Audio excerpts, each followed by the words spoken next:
Hey Nazym, great work as always on submitting this written work. This one was about writing a letter to a colleague who gave you a book that helped you for a presentation at work, and it was to describe the presentation, why was it important and how did it help you.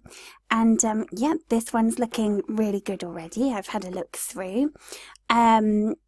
As always, you've done exactly the right form that you should do, so used it as a letter, used all of the right conventions, so dear John, yours sincerely, I'm looking forward to hearing from you, so those are all really good, really well done. Let's have a read through a bit more closely and see what we've got. Okay, so dear John, I'd like to thank you for the book you kindly gave me, which was of big help for me in developing a presentation. The presentation was focused on earnings report of our company for the third quarter of 2018, as well as on overall financial performance of the company. Okay, perfect. So I would like to thank you for the book you kindly gave me, which was a big help for me in developing a presentation. Okay. I would say, so which was instead of a big help for me when developing a presentation. Okay. The presentation was focused on the earnings report of our company for the third quarter of 2018. Here, I would use the word version of third quarter, so THIRD, third quarter of 2018, as well as on overall financial performance of the company. Good. The reason why it was so important is because our top management in London uses the data out of our Kazakhstan presentation to show to analysts at LSE. Okay, uses the data in our Kazakhstan presentation to show to analysts at LSE. Besides, the presentation forms a part of the report required by the bank, who is a lender to the parent company. I would say probably part of the report required by the bank which lends to the parent company. Okay, good, well done. The presentation required me to transfer some data from Excel as well as to use certain scripts and fonts. As I mentioned earlier, I'm quite a novice to, I would say a novice to PowerPoint. Okay, good, so a novice to PowerPoint. Oh, goodness. Sorry, we just lost the screen there. It's back now, which is good. Yeah, so a novice to PowerPoint. And PowerPoint, because it's the name of the program, is actually all one word. So no space in between, but it does have a capital P for power and point. Okay, so I'd say I'm quite a novice to PowerPoint. Although I know how to open it, the book you provided me with had detailed instructions on which steps I had to take to develop the interesting presentation, yet complying with certain regulations. Good, well done. I would say then, so I'm quite a novice, or I'm quite new to PowerPoint, although I know how to open the program. So it's important here to say the program, because otherwise we're saying the book after, and it sounds like you're saying, although I know how to open the book. So although I know how to open the program, the book you provided me with had detailed instructions on which steps I had to take to develop the interesting presentation, yet comply with certain regulations. So yet comply instead of complying, yet comply with certain regulations. I'm so thankful to you. I would like to return the favour, so I'd like to return the favour, and I am inviting you to lunch on Friday. So instead of coming Friday, on Friday, which is November 16th, please let me know if, I would say, please let me know if you can make it. Okay, so if you are available, if you can make it. Okay, I'm looking forward to hearing from you. Yours sincerely, Nazym. Yeah, well done. A really good piece of writing there. You've described things very well.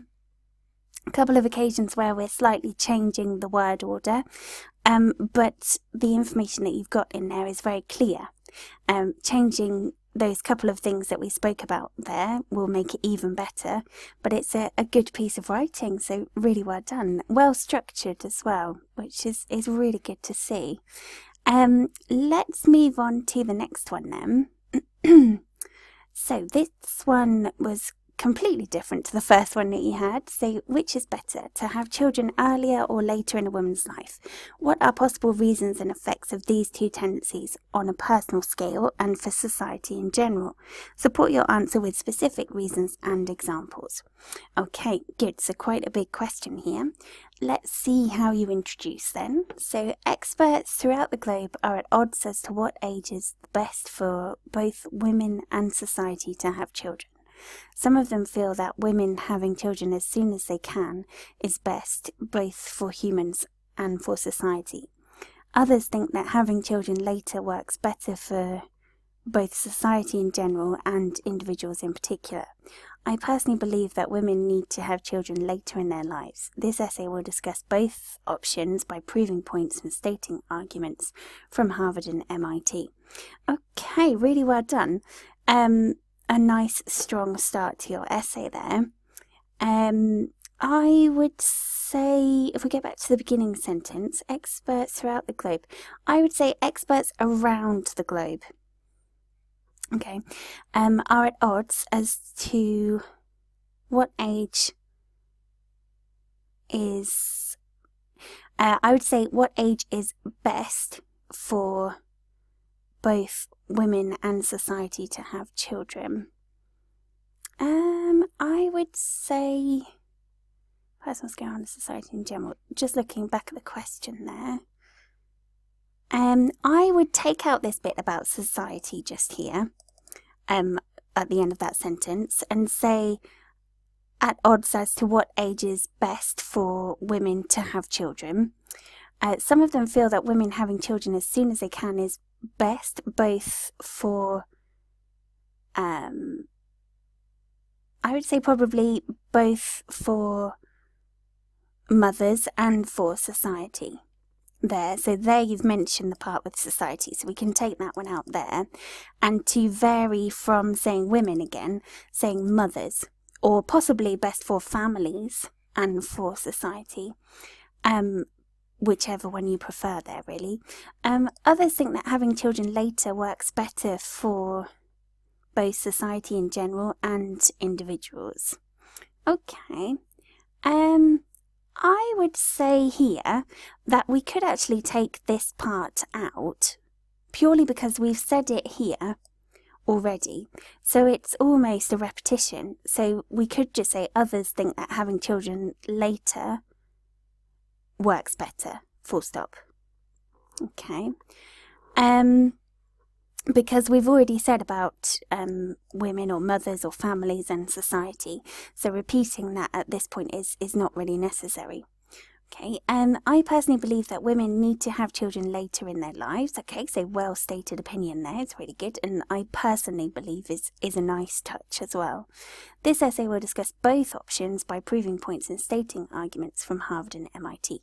Good, particularly good there that you've stated where your examples are coming from as well, because it does outline specific reasons and examples. So yeah, well done. Okay, so on the one hand, there are people who think that women having children just after reaching fertility age serves best for the country as well as for individuals.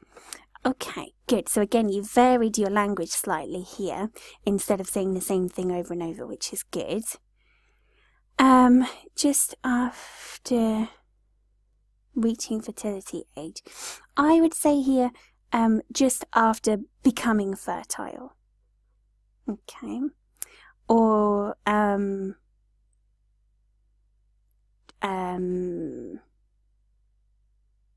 having children just after reaching fertility age.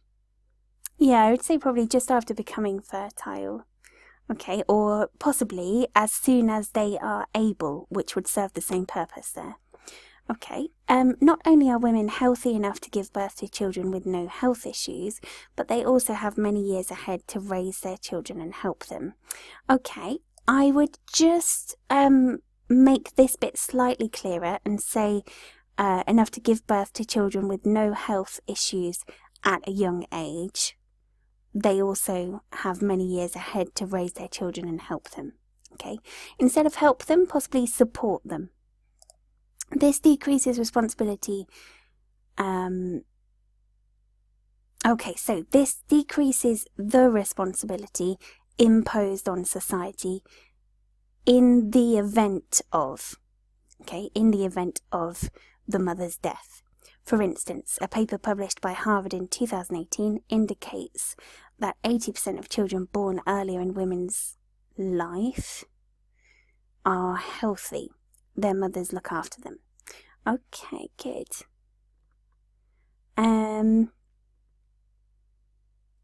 I would say 80% of children born to younger mothers.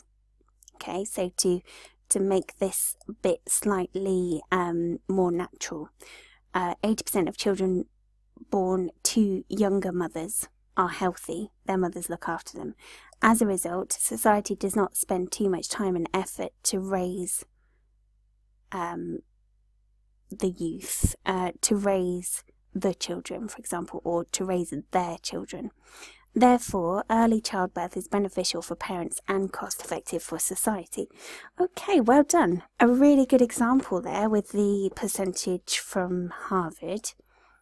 And as well, you've it's quite a topic with a lot of detail, but you've managed to describe it well here. I would just say changing those couple of parts that we mentioned there will make it even more fluent sounding. Okay. On the other hand, there are people who believe that women who give birth later in their lives tend to provide considerably better education and personal care to their children. Okay, although these women are not always able to be with their offspring 24/7, these mothers surround their children with care and various opportunities right after the child is born. Okay, both parents and society benefit from raising such children in the long run because these children are better prepared to live and succeed in the modern society. Okay.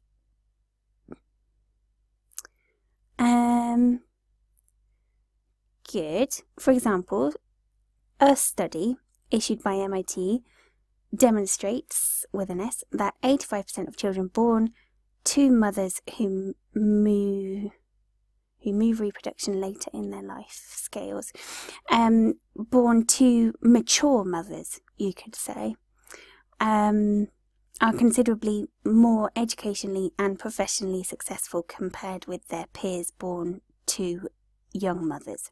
Hence, delay in reproduction is advantageous for this society. All right then. Okay, so the children are better prepared to live and succeed in the modern society.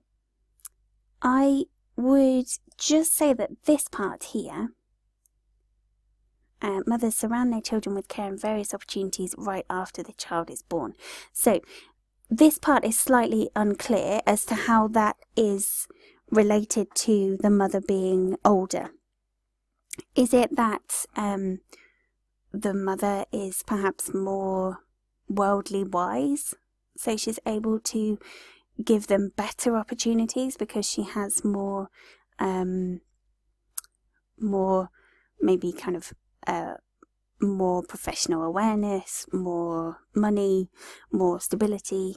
Is that where you're going with that? Because at the moment it's slightly unclear what you mean by various opportunities right after the child is born, because you've said that they can't be with them 24/7. So just to clarify that slightly would be important here. But yeah, good. The rest of it is good. You've got your good evidence there from MIT. You've got your rounding off sentence at the end, which is great. I would say some of this first part could be taken out because it is a little bit long. So maybe there is a way that you can combine the point that they're not able to be there 24/7, but that these children are better prepared to live and succeed in the modern society because of their parents' experiences.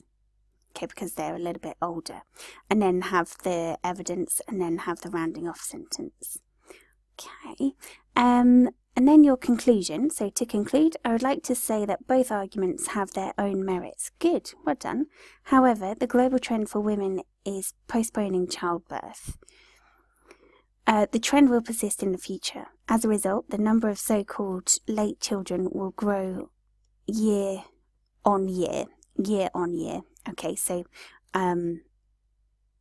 every year on year. Okay, what I would say here is that you've got some very strong paragraphs, but then your conclusion is I don't really want to use this word, but is a little bit weak in comparison.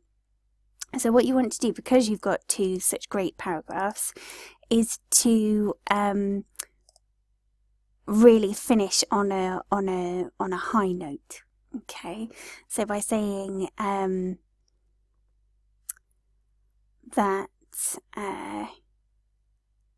so-called late children grow year on year. So what we've said here is that the global trend is to have them later. This will continue and will increase in the future, but we haven't really got your opinion in there.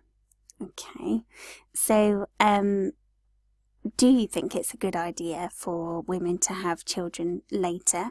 In your introduction you said yes, so need to have children later in their lives, and that's quite a strong statement, need to have children later in their lives. So I would say explain that a little bit more in your conclusion. Why do you think they need to have them later in their lives? Why is it something that is that you feel strongly about?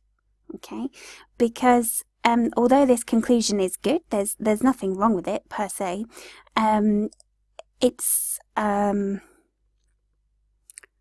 It's not a very memorable conclusion.